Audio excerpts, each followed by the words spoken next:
कि यार मैं बगल में सो रही है और मैं कहीं मौत के साथ तो नहीं सो रहा हूँ साहब। इतना डर का माहौल है कि मैं आपको क्या बताऊँ। फांसी दे देनी चाहिए ऐसी महिला को।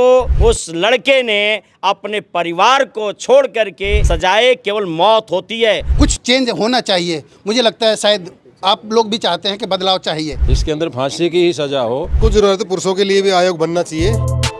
मेरठ हत्याकांड के बाद अब सोशल मीडिया पर पुरुषों की जो मांग है वो अब जोरों से उठने लगी है। आपको बता दें कि मेरठ हत्याकांड में मुस्कान रस्तोगी नाम की एक महिला ने अपने प्रेमी के साथ मिलकर अपने ही पति को पहले मारा और उसके बाद एक ड्रम में सीमेंट के साथ उसे चुन दिया। अब लगातार जो पुरुष समाज है वो डरा हुआ है और मेरे पीछे आप जो तमाम लोग देख रहे होंगे ये वो पुरुष लोग हैं जो इसके विरोध में हैं और क्या कहना चाहेंगे इनसे हम जानेंगे। सर, क्या कहना चाहेंगे मेरठ हत्याकांड जो हुआ है किस तरह आप इसे देखते हैं? मुस्कान को तुरंत वहाँ के शासन और प्रशासन मिल करके तुरंत उसे फांसी दे दे।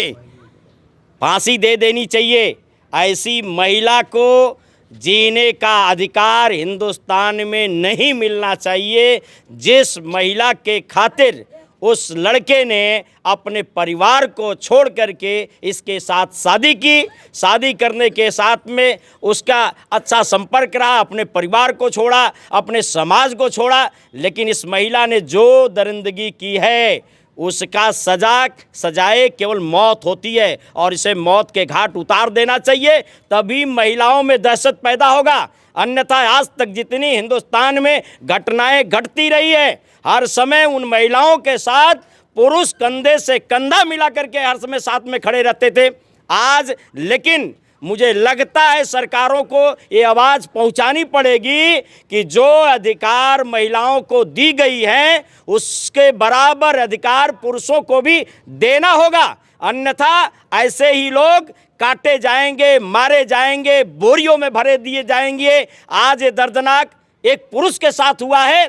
उसके परिवार से जाकर के आप पूछिए, उसकी माँ से पूछिए, उसके बाप से पूछिए, उसकी बहन से पूछिए कि जो उसके दर्द को जो वो अपना रहे होंगे। जिस माँ ने 9 महीने अपने कोख में पैदा करके उसे इस लड़की के साथ शादी किया होगा। मैं शुक्रगुजार हूँ मुस्कान के पिता और माता का कि जिन्होंने खुले मंच में कहा कि मेरी बेटी को तुरंत तत्काल इस प्रभाव से इसे फांसी दे देनी चाहिए। ऐसी महिला समाज में अगर रहेंगी तो और ज़्यादा गंदगी पैदा करेंगे। इसके लिए हम लोग आहत हैं और अगर इसे फांसी नहीं मिली, इसकी सजाए मौत नहीं दी गई तो हम सभ्य समाज के लोग हो सकता है कि खुले मंच से मैदान में उतरेंगे और आह्वान करेंगे सरकारों से कि अगर महिला जो गलत काम की उसे फांसी की सजा दिया जाए। ये कोई पहला मामला नहीं है, इसके बाद भी एक मामला सामने आया राजस्थान से जहाँ पे अपने पति को बोरे में बंद करके वो नाले में फेंकने चल जाती है।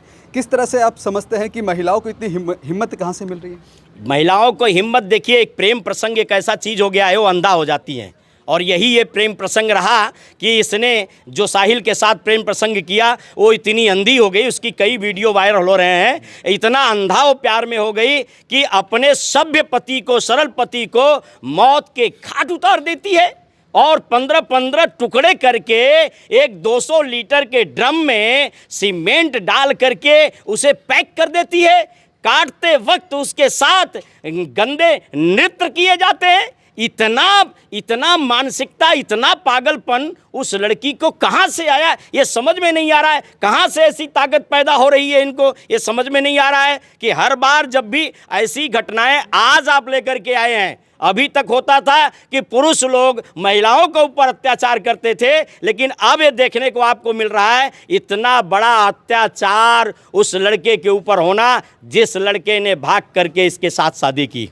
और उसको क्या पता था कि जिस महिला को मैं शादी करके अपने घर ले जा रहा हूँ तो वही महिला हमारे 15 टुकड़े काट करके मुझे एक ड्रम के अंदर में डाल देगी। बहुत बड़ी घटना है। इस घटना को सरकारों को संज्ञान लेनी चाहिए और ऐसे महिलाओं को फांसी के तख्त पर पहुँचाने के लिए पुरुषों को आगे आने चाहिए। तभी ऐसे गलत महिलाओं को और अन्याय के खिलाफ उन्हें सबक सीखना पड़ेगा, तभी ऐसा कार्य होगा, अन्यथा रुकेगा नहीं ये काम। इस मामले के बाद कोई पुरुष आयोग कोई सड़कों पे नहीं उतरा? अगर कोई आदमी करता, अपनी पत्नी की हत्या कर देता और इस तरह से पूरी व्याख्या ये सारी चीज़ करता, तो किस तरह का माहौल आप देखते?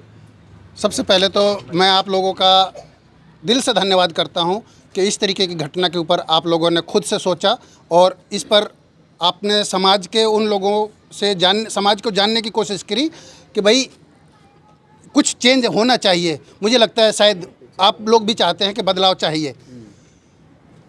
ये जो कुछ भी हो रहा है, इसके उस बेचारे आदमी की क्या गलती थी?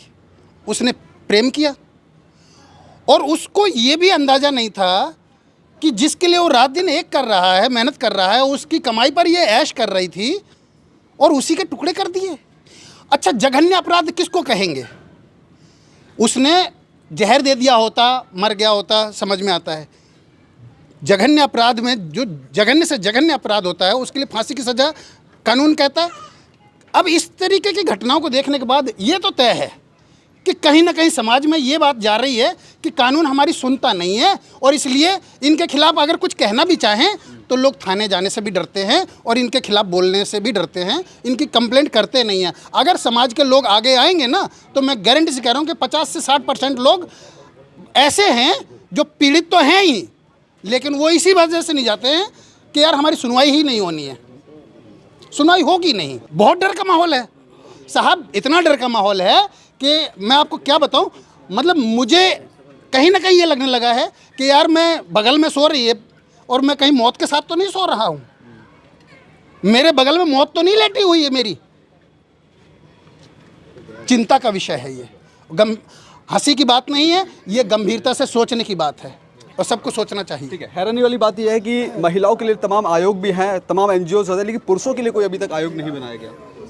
भाई क्या बताएं, इस बारे में हमें इतना पता नहीं है। बाकी ये जो है बहुत ही जघन्य अपराध है, इसके अंदर फांसी की ही सज़ा हो और इससे बहुत ही ये गलत मैसेज जा रहा है।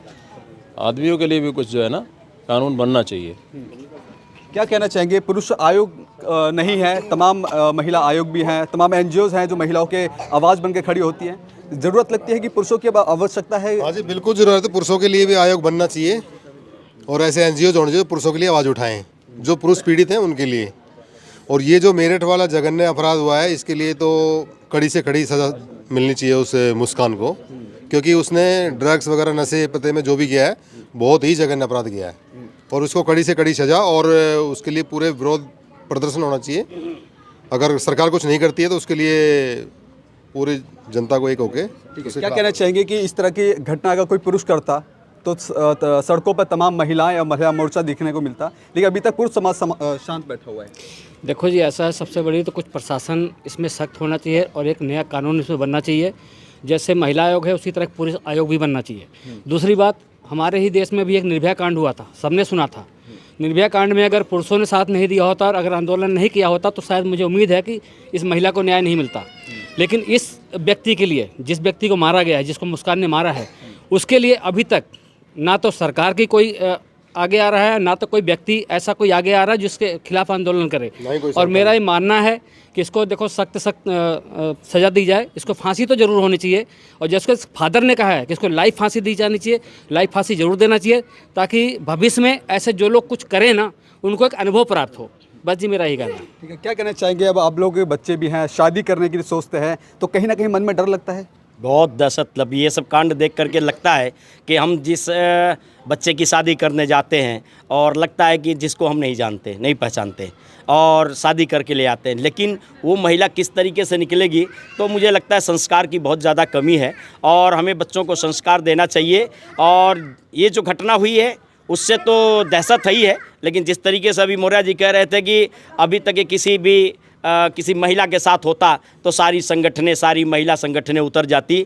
आज दुख के साथ कहना पड़ रहा है कि कोई भी संगठन उस बच्चे के लिए नहीं खड़ी हुई, कोई समाज उस बच्चे के लिए नहीं खड़ा हुआ, तो मुझे लगता है कि तकलीफ़ की बात है। और महिलाओं के जितने भी ये कानून बने हैं, मुझे लगता है कि समानता का अधिकार से पुरुष को भी उनके कानून में सहभागिता उनको दिखानी चाहिए। संक्षिप्त में पूछना चाहूँगा कि आप लोग अब आवाज़ उठा रहे हैं, जरूरत भी है, क्या होना चाहिए कानून में बदलाव की, इस तरह के जो मामले हैं उस पर कहीं ना कहीं रोक लग सके?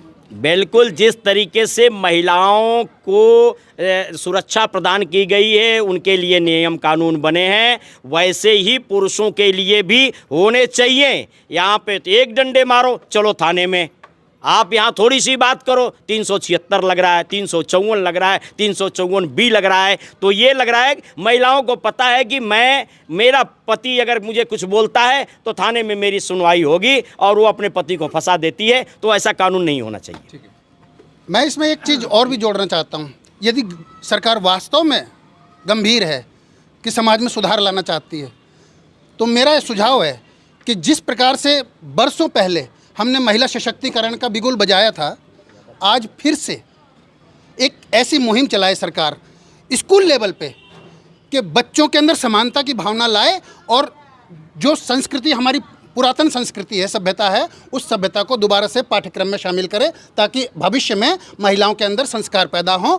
और अब महिलाओं को चाहिए कि जो उन्होंने विश्वास, इस तरीके की घटनाओं के कारण महिलाओं पर से विश्वास जो उठा है, अगर वो विश्वास वापस चाहते हैं तो इस घटना की निंदा तो करें ही, पुरुष के साथ मिलकर समाज को नई दिशा देने का काम भी करें। ठीक है, देखिए ये वो तमाम राजधानी दिल्ली की जनता है और ये बेहद परेशान हो गई है, क्योंकि जिस तरह से मामले हैं लगातार बढ़ते जा रहे हैं। अब इनकी मांग है कि जिस तरह से महिला आयोग और तमाम NGOs हैं, ठीक उसी तरह से एक पुरुष आयोग की भी गठन किया जाए और पुरुषों के हित में सोचा जाए। और साथ ही साथ आपको बता दें कि हालांकि इस मामले को लेकर मुस्कान रस्तोगी को गिरफ्तार तो कर लिया है, लेकिन आगे क्या कुछ कार्रवाई होती है ये देखना बेहद दिलचस्प होगा।